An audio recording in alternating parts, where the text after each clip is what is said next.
Hey, it's Liberty and I make videos about books, history, archaeology and life. Now, like most of the world's population, I spent most of August and September listening to Taylor Swift's surprise album Folklore. Right up my alley, indie, folk, yes please.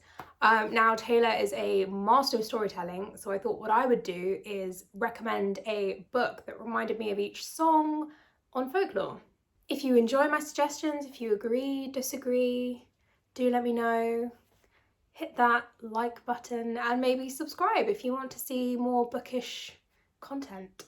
The first song on Folklore is The One, which is all about a character who is discovering a new positive approach to life, reminiscing on a past romance. It's very nostalgic and very much wondering if this person could have been their soulmate. It's cute. So my recommendation for this song is The Sun Also Rises by Ernest Hemingway. It is not as cute as The One, but I love it. It's one of my favourite books. Our narrator is Jake Barnes, and he has had this previous romance with Lady Brett Ashley. As you would think of Ernest Hemingway, it starts in Paris, but then the action moves to Spain and the group sort of experience the bullfighting culture there. Hemingway has a particular style which the first time I tried to read him didn't really get on board with, but then I tried again and it just flowed. So if you have been put off in the past, definitely try it again, definitely try with this book. So the next song on Folklore is Cardigan, and Cardigan is all about reminiscing again. It's the first song in the teenage love triangle, and it's from the point of view of Betty. She's looking back on this relationship, this teen love that she had, and she's looking back on all of it, the happiness, the pain. There are Peter Pan references. It's all very nostalgic. For Cardigan, I've chosen Birdsong by Sebastian Faulks.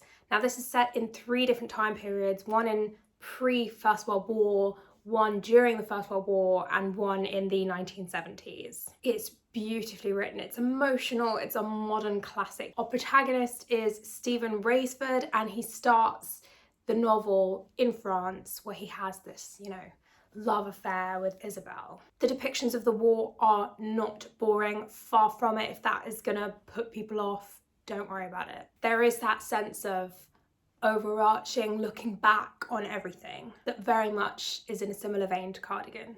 The last Great American Dynasty is all about the woman who used to live in Taylor Swift's Rhode Island home, Holiday House. Now, the song very much details the sexism that she experiences. She is a divorcee who married into money and doesn't behave the way that people want her to behave. It very much calls out the double standards that women experience. I'm recommending The Edwardians by Vita Sackville-West. I love Vita Sackville-West.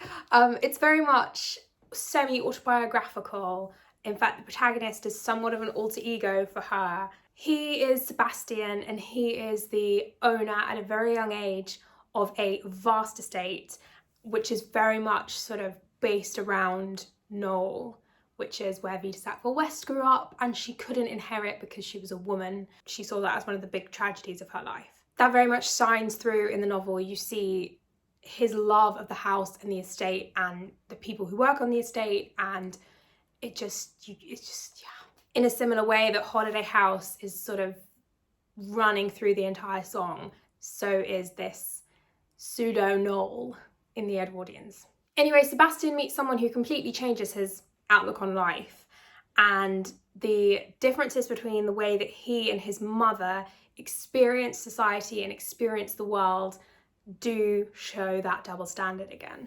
The next song is Exile, and this is a duet. Former lovers speaking their truth about the relationship, breaking toxic patterns. It's very sentimental and exactly how you would expect a duet with the frontman of Bon Iver to sound like. I'm recommending I Capture the Castle by Dodie Smith. The protagonist is Cassandra Mortmain. She's 17 years old and she lives with her eccentric family in a castle. Her dad was this one-hit wonder author. She has an artist stepmother, beautiful sister, and a younger brother. Unfortunately, they're broke. When the family who own the castle, who they're supposed to have been paying rent to, come back into their lives, things take a turn. It's a coming of age story that's funny, charming, and also with a bit of bite. Love, love, love.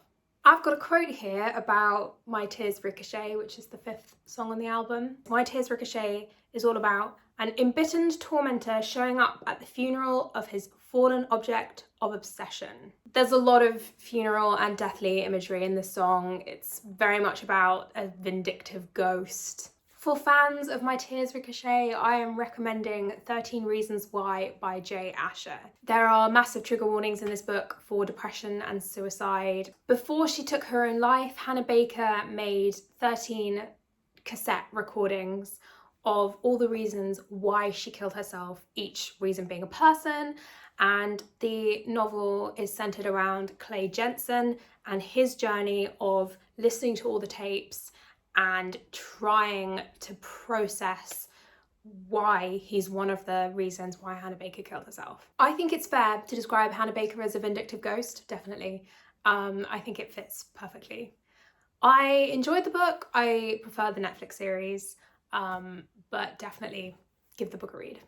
So the next song is Mirrorball. It is Taylor saying, look, I can reflect all these different facets of my personality back at you depending on what you want and what you need, but be careful because I can break. For this song, I'm recommending the 7 Deaths of Evelyn Hardcastle by Stuart Turton, I believe.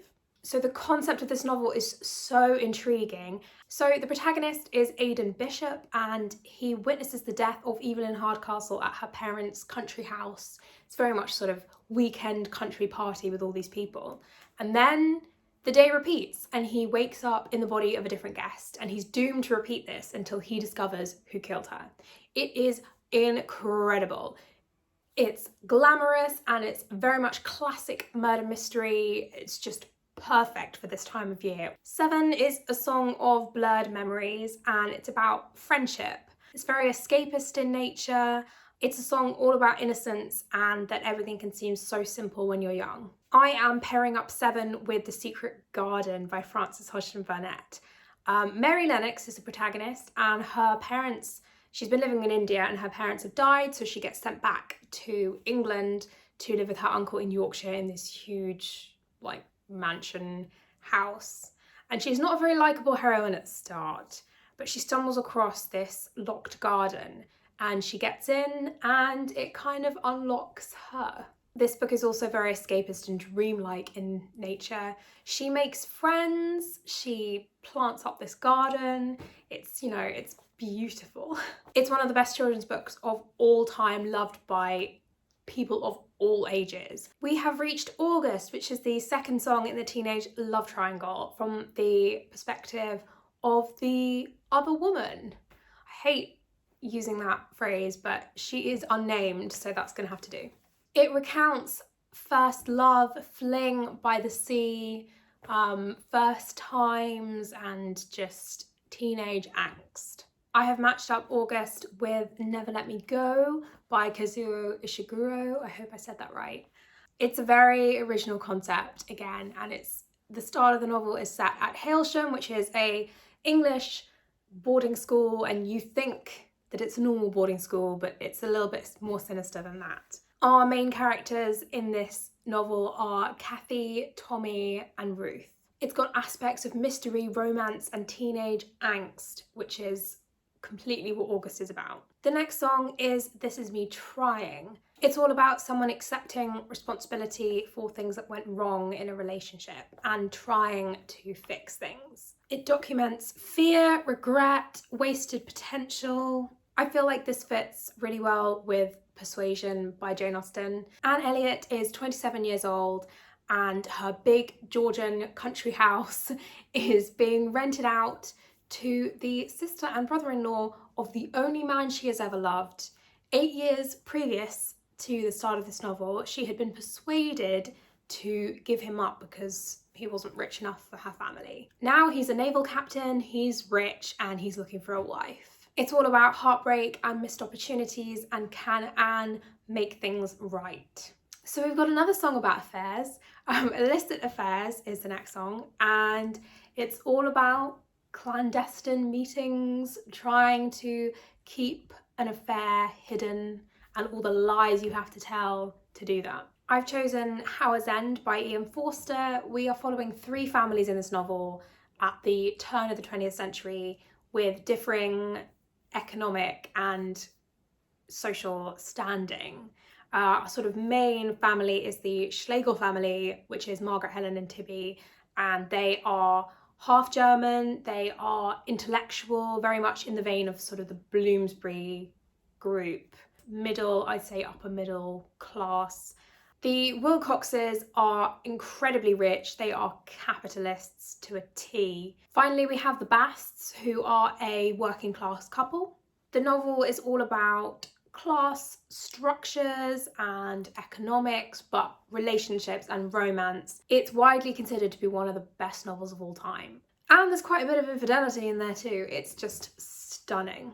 Invisible String is all about feeling such a strong connection to someone that you've never met, and when you finally meet them, that string pulls taut. It's a reference to an Asian folk myth about the red string of fate, which ties 2 people together. When I was listening to this song for the first time, the quote came into my brain, whatever our souls are made of, his and mine are the same. And if you recognise that quote, it is of course from Wuthering Heights by Emily Bronte. I don't want to go into too much detail about the plot because it is actually kind of not complicated to explain, but it's, you know, multi-generational, all this kind of stuff. But the main romance is between Cathy and Heathcliff. Both Heathcliff and Cathy feel so connected to each other that it's like that they are one person. It is, of course, a gothic novel, so not as healthy a relationship as probably the one in the song, but nonetheless, it is a connection. Mad Woman is all about female rage. It's very sarcastic and calling out sexism and the way that you can just dismiss women by saying, oh, they're mad, oh, they're emotional, they're crazy. I am very much recommending Circe by Madeline Miller for this. It is a retelling of the Greek myth, and Circe was the daughter of Helios, I want to say, who is a titan. She's very much an outcast in her family. She doesn't have any god's power. She's not extremely beautiful like her other siblings, but she has a penchant for magic.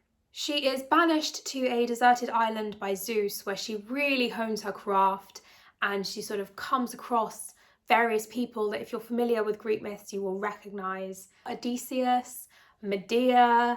It's just so well written that if this is your introduction, it's a perfect introduction. Circe is demonised by people who don't understand her and don't want to understand her. Madeline Miller just breathed life into this character who was really demonised by Greek mythology. Epiphany is all about living in distressing times and finding solace in your dreams. It obviously has elements of war in it, and it also touches on the current pandemic. The sound of the song is orchestral, sad and moving. Now, one of the most moving books I have ever read is Atonement by Ian McEwan. It is one of the few books that made me cry. So the start of the novel takes place in 1935, and our narrator is 13-year-old Bryony Tallis. She is a writer, she has a huge imagination, but she's incredibly naive. As the family gathers all together, she makes a mistake that will haunt her for the rest of her life. Characters we also spend time with include Bryony's sister Cecilia and Robbie Turner. The novel takes us through into the Second World War and the 3 different characters, what they end up doing, and it's just so moving. The final song in the teenage love triangle is Betty. Betty is from the perspective of James, and he is trying to win Betty back. It's the aftermath of the events in August. This might be kind of an obvious comparison, but I'm going to recommend Jane Eyre. Jane Eyre is the title character, and she's an orphan and she's had a really trying childhood. She ends up being the governess for Mr. Rochester's ward. He's broody, handsome and lonely. There are themes in this novel including class, sexuality, femininity, feminism and religion, but at its core is a love story and trust issues. The penultimate song on Folklore is Peace. Peace is a song that's asking a partner to accept flaws and stay in a loving relationship even though, you know, they may never have a peaceful life. For Peace, I'm recommending the Six of Crows duology. It is a fantasy duology.